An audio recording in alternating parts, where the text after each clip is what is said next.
ஏ விஜய் வீட்டை விட்டு வெளியே வா. ஏ விஜய் பணியூர் விட்டு வெளியே வா அப்படின்னு சொல்றவங்களுக்கு என் வீடு எதுன்னு தெரியுமா?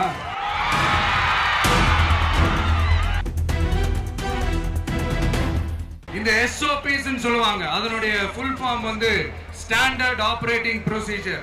ஆனா எனக்கு மட்டும் அது ஸ்டாலின் சார் ஆபரேட்டிங் ப்ரொசீஜர். இது என்னங்க நியாயம்? வாங்கிக்கங்க, சந்தோஷமா வாங்கிக்கங்க, எல்லாம் உங்க பணம் தான். வாங்கிக்கிட்டு அவங்க காதிலே விசில ஊதி அனுப்புங்க. எப்படி? அவங்க செவிலே விசில ஊதி அனுப்புங்க.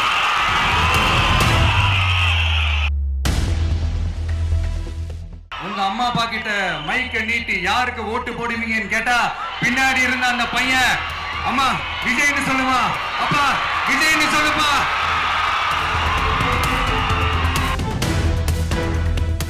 என்ன மாதிரி தனியா, என்ன மாதிரி சொந்தமா ஒரு கட்சி ஆரம்பிச்சு 1% அட்லீஸ்ட் 1% வாக்கு வாங்கி காட்டுற அந்த தில் இருக்குதா, திராணி இருக்குதா?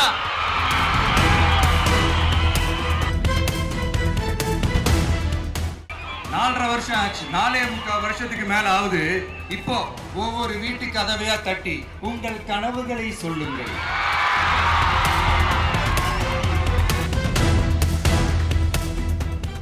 விஜய நம்புறீங்களா, ஸ்டாலின் சார நம்புறீங்களா? அவ்வளவுதான், முடிஞ்சு போச்சு.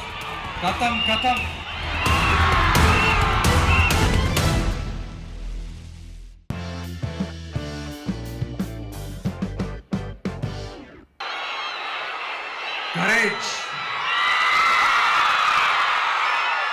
கரேஜ் தான் எல்லாத்துக்குமே ஒரு பேஸ். கரேஜ் தான் எல்லாத்துக்குமே ஒரு பவர். அப்படிப்பட்ட அந்த பவர் எதிலிருந்து ஆரம்பிக்கிறது தெரியுமா?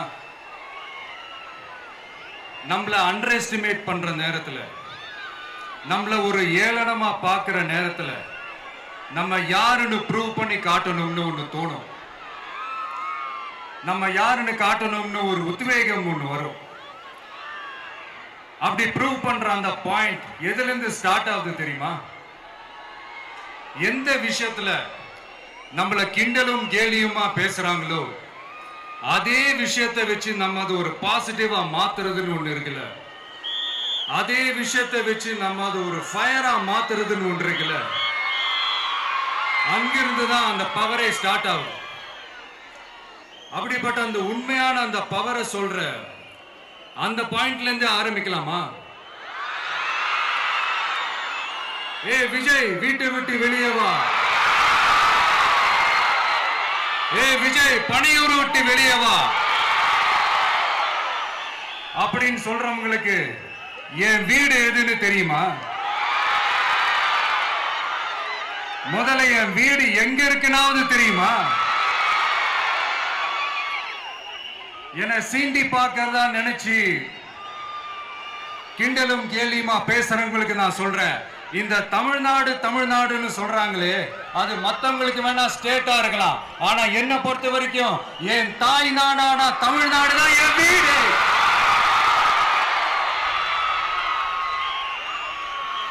என் வீட்டுல மொத்தம் எத்தனை பேர் இருக்காங்க தெரியுமா? 8 கோடி பேர் இருக்காங்க. ஒட்டுமொத்த தமிழ்நாட்டு மக்களும் என் வீட்டு மக்கள், என் குடும்பம், என் உறவு, என் சொந்தம். எனக்கு எல்லாமும் கொடுத்த இந்த 8 கோடி சொந்தங்களுக்கு இனிமே எல்லாமுமா கூட நிக்க போறது இந்த விஜய் மட்டும்தான். தமிழ்நாட்டோட முதல் படை வீரனா, தமிழ்நாட்டோட முதல் பாதுகாவலனா அவங்க கூடவே நிக்கணும்ன்றதுதான் என்னுடைய குறிக்கோள். இன்னைக்கு இந்த விஜய், உங்க விஜய் உங்ககிட்ட ஓட்டு கேட்டு மட்டுமே வரல, உங்ககிட்ட நீதி கேட்டும் வந்திருக்கிற. ஆக்சுவலா உங்களுக்காக நீதி கேட்கறதுக்காக தான் நான் அரசியலுக்கே வந்தேன். ஆனா இன்னைக்கு நான் உங்ககிட்ட நீதி கேட்கறதுக்காக வந்திருக்கிறேன். இந்த விஜய் என்னங்க தப்பு பண்ணா? தன்னை நேசிச்ச தன்னுடைய மக்களுக்காக அரசியலுக்கு வந்தா, அது ஒரு தப்பா?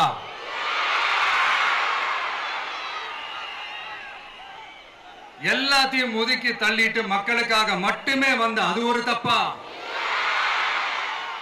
இந்த மத்த கட்சிகளுக்கெல்லாம் மாநாடு நடத்துறதுக்கோ பொதுக்கூட்டம் நடத்துறதுக்கோ இல்ல ஹால் ஃபங்க்ஷன்ஸ் நடத்துறதுக்கோ பர்மிஷன் கொடுப்பாங்க, இடம் கொடுப்பாங்க. ஆனா நமக்கு மட்டும் இடம் கொடுக்க மாட்டாங்க, கொடுக்கவும் விட மாட்டாங்க. இது என்னங்க நியாயம்? நான் போய் மக்களை சந்திக்கிறதுக்கோ இல்ல மக்கள் வந்து என்ன சந்திக்கிறதுக்கோ ஒரு உரிய இடமோ இல்ல உரிய பாதுகாப்போ மத்த கட்சிகளுக்கு எல்லாம் கொடுப்பாங்க. ஆனா எனக்கு கொடுக்க மாட்டாங்க, கொடுக்கவும் விட மாட்டாங்க. இது என்னங்க நியாயம்? இந்த SOPs சொல்லுவாங்க, அதனுடைய ஃபுல் ஃபார்ம் வந்து ஸ்டாண்டர்ட் ஆபரேட்டிங் ப்ரொசீஜர். ஆனா எனக்கு மட்டும் அது ஸ்டாலின் சார் ஆபரேட்டிங் ப்ரொசீஜர். இது என்னங்க நியாயம்? இந்த விஜய் உண்மையானவன்றது உங்க எல்லாருக்குமே தெரியும். நமக்கு எதிராக சதி செய்யறது யாரு, நமக்கு எதிராக சூழ்ச்சி செய்யறது யாரு, நமக்கு எதிராக பழி போடுறது யாரு, யாரெல்லாம் ஒன்னா சேர்ந்து இதெல்லாம் செய்யறாங்கன்றது உங்க எல்லாருக்குமே நல்லா தெரியும். அதனால என்னோட சொந்தங்களாகிய உங்ககிட்ட வந்து நான் நீதி கேட்காம வேற யாருக்கிட்ட தான் போய் கேட்பேன்?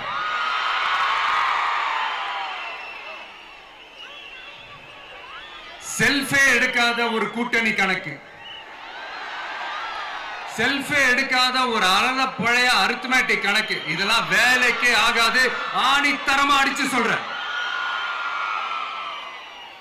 அப்புறம் இந்த காசு கொடுத்து ஓட்டு வாங்கிடலாம்னு கனவு காண்றாங்கல்ல, அதுவும் இந்த விஜய் வந்ததுக்கு அப்புறம் நடக்கவே நடக்காது.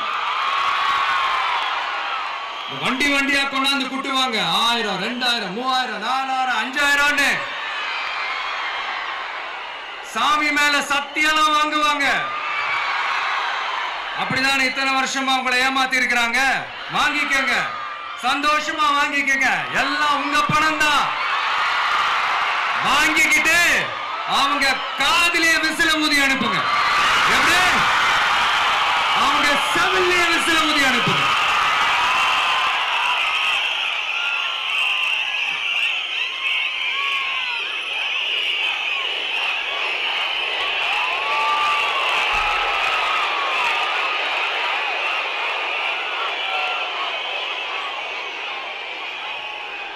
அடுத்து நம்மளுடைய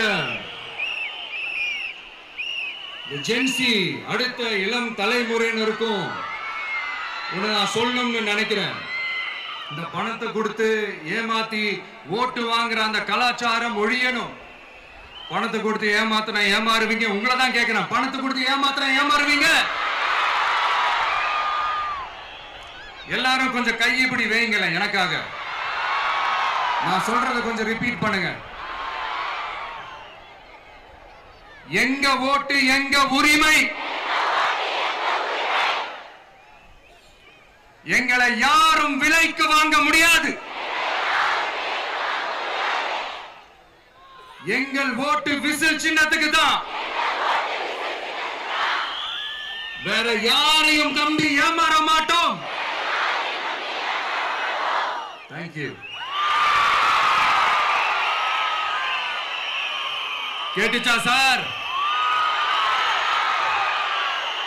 இனிமே நீங்க கொள்ளையடிச்சு வச்சிருக்கிற பணம் எல்லாம் வேஸ்டா போகுது, குப்பையில தான் தூக்கி போடணும். உங்களுடைய இந்த ஊழல் ஆட்சியும் மக்கள் குப்பையில தான் தூக்கி போட போறாங்க.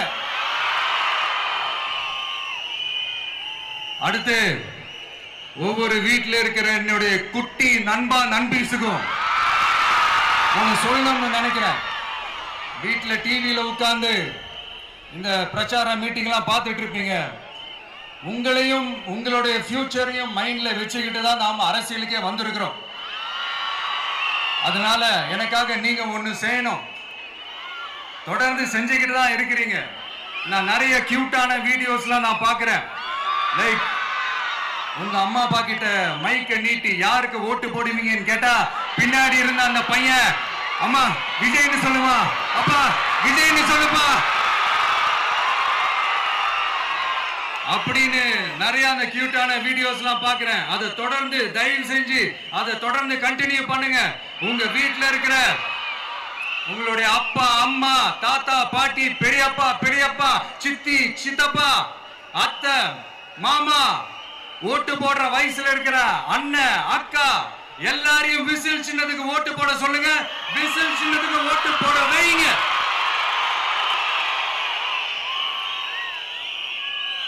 இந்த தேர்தல் நெருங்கிற இந்த நேரத்தில் பொலிட்டிக்கலா ஸ்பீக்கிங் டு த பாயிண்ட் ஒரே ஒரு விஷயம் நான் சொல்லணும். நாங்க அரசியலுக்கு வந்தது எந்த கட்சியும் ஒழிக்கிறதுக்கோ அழிக்கிறதுக்காகலாம் நாம் அரசியலுக்கு வரல.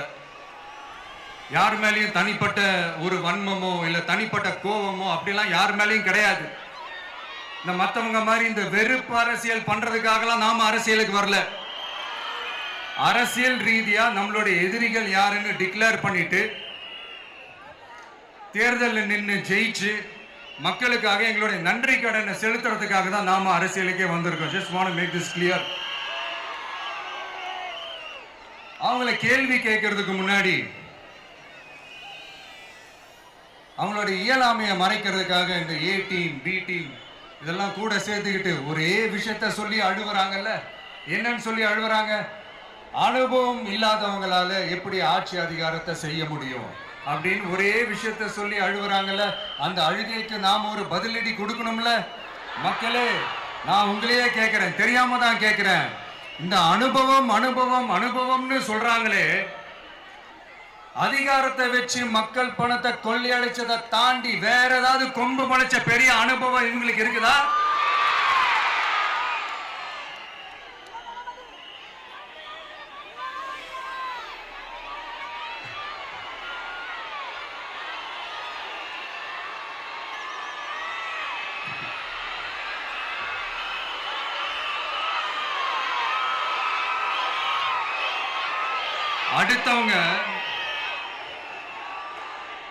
அடுத்தவங்க ஆரம்பிச்ச அரசியல் கட்சியில அடுத்தவங்களுடைய அட்ரஸ்ல அரசியல்வாதிகளா இருந்துட்டு இருக்கிற இவங்க எல்லாருக்கும் ஒரு சவால். என்ன மாதிரி தனியா என்ன மாதிரி சொந்தமா ஒரு கட்சி ஆரம்பிச்சு 1% அட்லீஸ்ட் 1% வாக்கு வாங்கி காட்டுற அந்த தில் இருக்குதா, திராணி இருக்குதா? 30 வருஷமா மக்கள் இயக்கமா இருந்து இன்னைக்கு மிகப்பெரிய ஒரு அரசியல் கட்சியா வளர்ந்து இந்த கூட்டணி கட்சிகள் மட்டுமே நம்பி இருக்கிற 75 வருஷ கட்சி 50 வருஷ கட்சின்னு இன்னைக்கு ஆட்சி அதிகாரத்துல இருந்துட்டு இருக்கிற இவங்க எல்லாரையும் மீறி இன்னைக்கு களத்துல தனியா நின்னு இந்த 2 வருஷத்துல முதன்மை சக்தியா வளர்ந்து 30% தாண்டி இன்னைக்கு மக்கள் ஆதரவை பெற்றிருக்கிற நமக்கு அனுபவம் இல்லையா? உங்களுடைய அனுபவம் என்னன்னு சொல்லட்டுமா? கட்சி ஆரம்பிச்ச அண்ணாவை மறந்தது, கட்சி ஆரம்பிச்ச எம்ஜிஆர் அவர்களை மறந்தது, கட்சியை வளர்த்த ஜெயலலிதா மேடம் அவங்களை மறந்தது. இவங்க எல்லாரும் சொன்ன விஷயங்கள், பேசின விஷயங்கள், எதையெல்லாம் ஃபாலோ பண்ணணும்னு சொன்ன விஷயங்கள் எல்லாத்தையும் மறந்தது. இவங்களுக்கு நமக்கு அனுபவம் இல்லையா? நமக்கு அனுபவம் இல்லதான். கொள்ளை அடிக்கிறதுலாம் எங்களுக்கு அனுபவம் இல்லதான். அதெல்லாம் எங்களுக்கு சுட்டு போட்டால வராது. இந்த கொள்கையை பேருக்கு மட்டும் வச்சுக்கிட்டு நேரடியா சரண்டர் ஆகிறது, மறைமுகமா சரண்டர் ஆகிறது, இந்த மாதிரி அனுபவம் நமக்கு இல்லதான். அதுவும் நமக்கு சுட்டு போட்டால வராது. மக்களை நேசிக்கிற நல்ல குணம் இருந்தா போதும்யா. நல்ல சூப்பரான ஒரு நல்லாட்சி கொடுக்கலாம். நல்லாட்சி கொடுக்கிறதுக்கு மெத்த படிச்ச மேதாவிகளா இருக்கணும்ல ஒன்னும் அவசியம் இல்ல. காமராஜர் அவர்கள் மாதிரியோ எம்ஜிஆர் அவர்கள் மாதிரியோ மக்கள் சக்தியின் துணையால, மக்கள் மேல அக்கறையா இருக்கக்கூடிய நல்ல அதிகாரிகளின் துணையால சூப்பரான ஒரு நல்லாட்சி என்னால கொடுக்க முடியும், செஞ்சு காட்டுறேன்.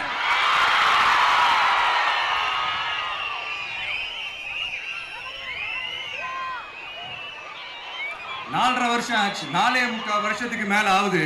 இப்போ ஒவ்வொரு வீட்டு கதவையா தட்டி உங்கள் கனவுகளை சொல்லுங்கள்,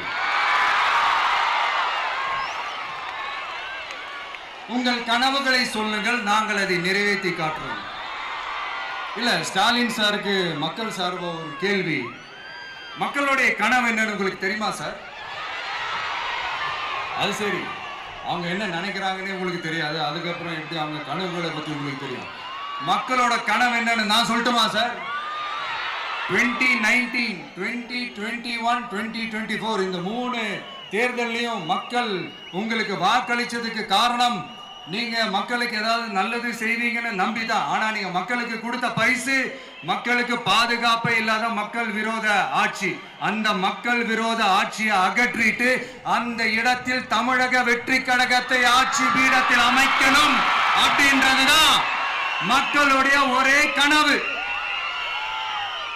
இந்த மக்கள் விரோத திமுக அரசை நிலைக்க கூடாது அப்படின்றதுதான் மக்களுடைய ஒரே கனவு. 100% தூய சக்தி டிவிக்கு ஆட்சி அமைக்கும்.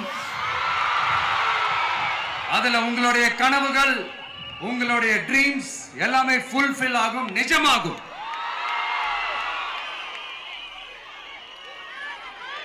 தமிழ்நாடு எப்பவுமே டெல்லிக்கு அவுட் ஆஃப் கண்ட்ரோல் அப்படின்ட்டு ஸ்டாலின் சார் அடிக்கடி சொல்லுவாங்க. ஸ்டாலின் சார் எது எதுலலாம் அவுட் ஆஃப் கண்ட்ரோல் இப்ப நான் கொஞ்சம் சொல்லட்டுமா? முதல்ல சட்டம் ஒழுங்கெல்லாம் அவுட் ஆஃப் கண்ட்ரோல், பெண்கள் பாதுகாப்புல அவுட் ஆஃப் கண்ட்ரோல், இளைஞர்கள் வேலை வாய்ப்புல அவுட் ஆஃப் கண்ட்ரோல், மொத்தத்தில் அவரோட ஆட்சியே ஒரு அவுட் ஆஃப் கண்ட்ரோல். இந்த வருஷம் பிகினிங்ல சட்டசபையில பேசும்போது சொல்றாங்க மக்கள் எல்லாரும் ரொம்ப மகிழ்ச்சியா இருக்கிறாங்க, அதனால நானும் ரொம்ப மகிழ்ச்சியா இருக்கிறேன் அப்படின்னு. மக்கள் சந்தோஷமா இருக்கிறத பார்க்கறது கூட ஒரு சந்தோஷம் தான் சார், அது யாரும் இல்லைன்னு சொல்லல. அப்படி உண்மையிலேயே மக்கள் உண்மையிலேயே சந்தோஷமா இருக்கிறாங்க அப்படின்னா ஏன் சார் விவசாயிகள் போராட்டம் நடக்குது? ஏன் சார் மீனவர்கள் போராட்டம் நடக்குது? ஏன் தொழிலாளர்கள் போராட்டம் நடக்குது? தூய்மை பணியாளர்கள் போராட்டம் ஏன் நடக்குது? அங்கன்வாடி ஊழியர்கள் போராட்டம், செவிலியர்கள் போராட்டம், மருத்துவர்கள் போராட்டம், மாற்றுத்திறனாளிகள் போராட்டம், அரசு ஊழியர்கள் போராட்டம், ஆசிரியர்கள் போராட்டம், இடைநிலை ஆசிரியர்கள் போராட்டம், பகுதி நேர ஆசிரியர்கள் போராட்டம். இதெல்லாம் உங்க ஆட்சியில மக்கள் மகிழ்ச்சியா இருக்காங்கன்றதுக்காக நடக்கிற போராட்டமா சார்? எனக்கு தெரிஞ்சு மக்கள் சந்தோஷமா இருக்கிறாங்கன்னா பொங்கல் வச்சு கொண்டாடுவாங்கன்னு கேள்விப்பட்டிருக்கிறேன். உங்க ஆட்சியில தான் போராட்டம் நடத்தி அவங்களுடைய மகிழ்ச்சியை வெளிப்படுத்துறாங்கன்னு நினைக்கிறேன். இன்னும் தீரவே தீராத பிரச்சனைகள்னா இருக்கிற இடம் பிரச்சனை, பார்க்கிற வேலை பிரச்சனை, பண்ற தொழில் பிரச்சனை, விலைவாசி பிரச்சனை, தண்ணி பிரச்சனை, பஸ் வசதி இல்லைன்ற பிரச்சனை, ரோடு சரியில்லைன்ற பிரச்சனை, ஆஸ்பத்திரி சரியா இல்லைன்ற பிரச்சனை. இப்படி எல்லாம் ஒரு அடிப்படை விஷயங்களே பிரச்சனையா இருந்தா அப்போ ஆளுங்கட்சின்னு ஒண்ணு எதுக்குதான் இருக்கிறாங்க அப்படின்னு தானே மனசுல தோணும் மக்களுக்கு. ஆட்சிக்கு வர்றதுக்கு முன்னாடி தான் பொய்யா அடிச்சு விட்டீங்க, இப்ப ஆட்சியை விட்டு போகும்போது கூட பொய்யா பேசுறீங்களே சார், என்ன சார் இது? மாத்தி மாத்தி பேசுறதுல நீங்க வேற லெவல் தான் சார். ஆட்சிக்கு வந்த அடுத்த வருஷமே 2022ல 70% வாக்குறுதிகளை நிறைவேற்றிட்டோம்னு சொன்னாங்க. அப்புறம் போன வருஷம் 90% வாக்குறுதிகளை நிறைவேற்றிட்டோம்னு சொன்னாங்க.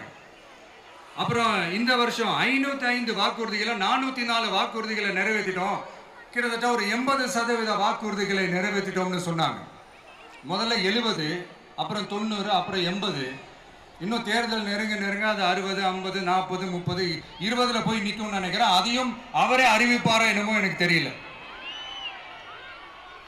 முதல்வர் ஸ்டைல்லையே சொல்லணும்னா, பொய்யிலேயே பிறந்து பொய்யிலேயே வளர்ந்த புலவர் பெருமானே, கொஞ்சம் அத திருத்தி சொல்றேன், புலுகர் பெருமானே, அது இன்னும் பொருத்தமா இருக்கும். அவருடைய அண்ட புழுகு, ஆகாச புழுகு என்ன தெரியுமா? பெண்களுக்கு பாதுகாப்பு தமிழ்நாட்டில் எங்க போனாலும் கொட்டி கிடக்குதான். அப்படி அது உண்மைனா அண்ணா யூனிவர்சிட்டி அந்த பொண்ணுக்கு ஏன் சார் அப்படி ஒரு கொடுமை நடந்துச்சு? கோவை கல்லூரி பெண்ணுக்கு ஏன் சார் அப்படி ஒரு கொடுமை நடந்துச்சு? பெண் குழந்தைகள் பாதிக்கப்படுறதா கிட்டத்தட்ட 1000க்கும் மேலான போக்சோ கேசுகள் ஏன் சார் பதிவானுச்சு? போதைப் பொருள் கலாச்சாரம் கண்ட்ரோலே இல்லாம அது பாட்டுக்கு தாறுமாற எங்கேயோ போய்கிட்டு இருக்கு. வயலன்ஸ்லாம் தலைவிரிச்சு ஆடுது. அதுக்கு ஒரு ரீசெண்ட் எக்ஸாம்பிள் அந்த ரயில்வே ஸ்டேஷன்ல அந்த சிறுவர்கள் எல்லாரும் சேர்ந்து செஞ்ச அந்த சம்பவம். சட்டம் ஒழுங்கு சரியா இருந்தா ஏன் சார் இப்படி எல்லாம் நடக்குது? சட்டம் ஒழுங்கு சரியா இருக்கணும்னா முதல்ல தமிழ்நாட்டுக்கு ஒரு டிஜிபி வேணும் சார். எங்க சார் போனார் அவரு? எங்க அவரு?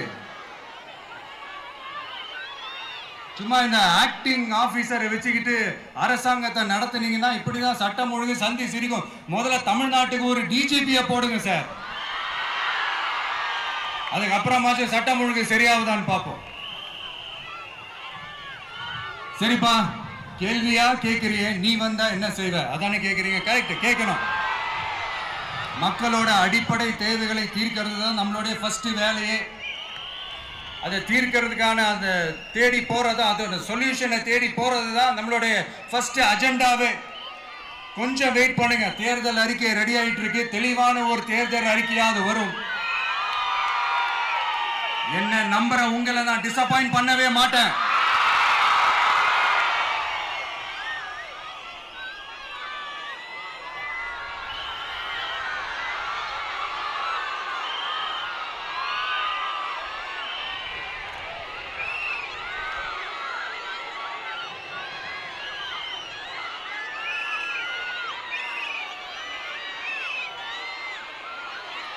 இந்த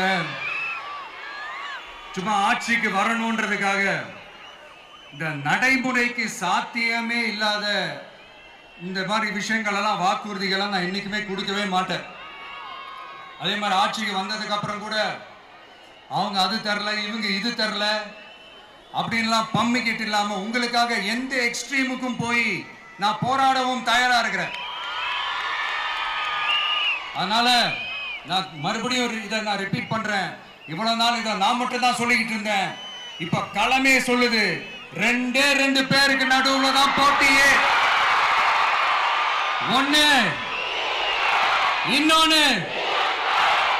ஒண்ணு தூய சக்தி டிவிக்கு, இன்னொன்னு தீய சக்தி DMK.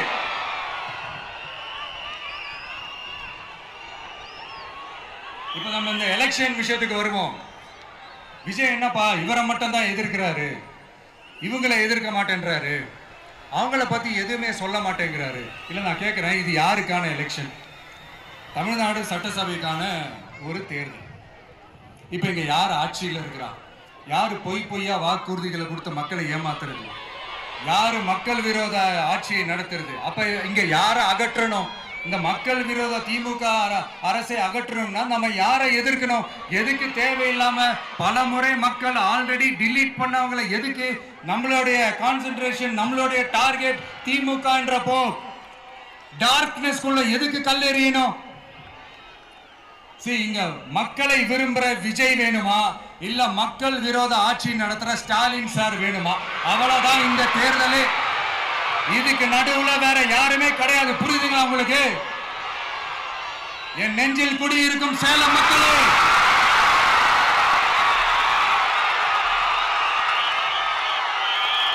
one last simple question. Vijaya நம்புறீங்களா, ஸ்டாலின் சார நம்புறீங்களா? அவ்வளவுதான், முடிஞ்சு போச்சு. கதம் கதம். போர் முழக்கம் உங்களை ஒரு நிமிஷம் கூட தூங்க விடாது. இந்த போன லாஸ்ட் வீக் இந்த டிஎன்பிஎஸ்சி இந்த எக்ஸாம்ஸ், இந்த குரூப் 2 எக்ஸாம்ஸ் அதை அனௌன்ஸ் பண்ணிட்டு உடனே அதை கேன்சல் பண்ணிட்டாங்க. இது உலகத்துக்கு எல்லாருக்கும் தெரியும். கேன்சல் பண்ணிட்டு ரொம்ப சிம்பிளா டெக்னாலஜி இதோ சம் ஃபால்ட், டெக்னிக்கல் ஃபால்ட் அப்படின்னு சொல்லி அதை கடந்து போயிட்டாங்க. இத்தனை வருஷமா ராத்திரி பகலமா கஷ்டப்பட்டு படிச்சு எப்படியாவது நமக்கு அந்த வேலை கிடைக்காதான்னு அந்த எக்ஸாம்ஸை ஃபேஸ் பண்ண வந்த நம்மளுடைய தம்பி தங்கைகள் எவ்வளவு ஒரு மன உளைச்சலுக்கு ஆளாயிருப்பாங்க. அதை யாராவது யோசிச்சு பார்த்தீங்களா?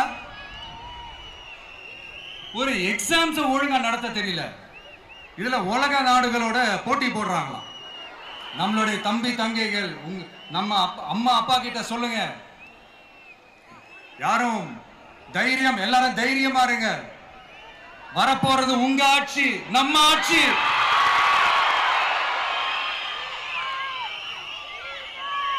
அதனால இந்த மாதிரிலாம் எதுவும் நடக்காம சமூக நீதிக்கான ஒரு நல்ல ஆட்சியை அமைப்போம்.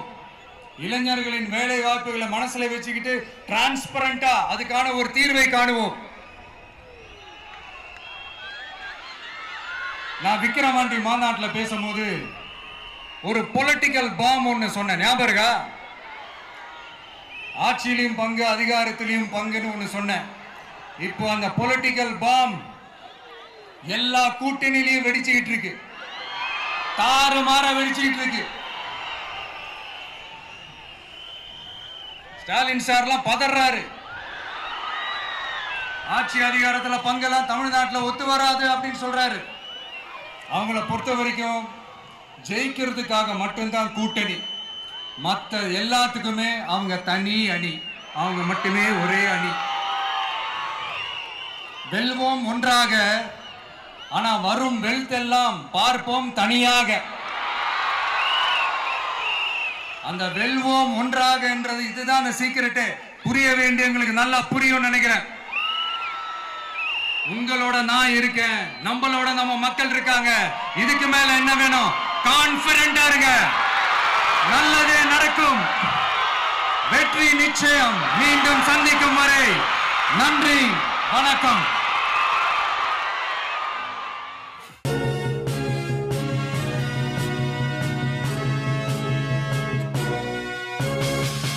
உடனுக்குடன் அப்டேட் தெரிந்து கொள்ள ஜெம் டிவி தமிழ் ஆப்பை இன்ஸ்டால் செய்யவும்.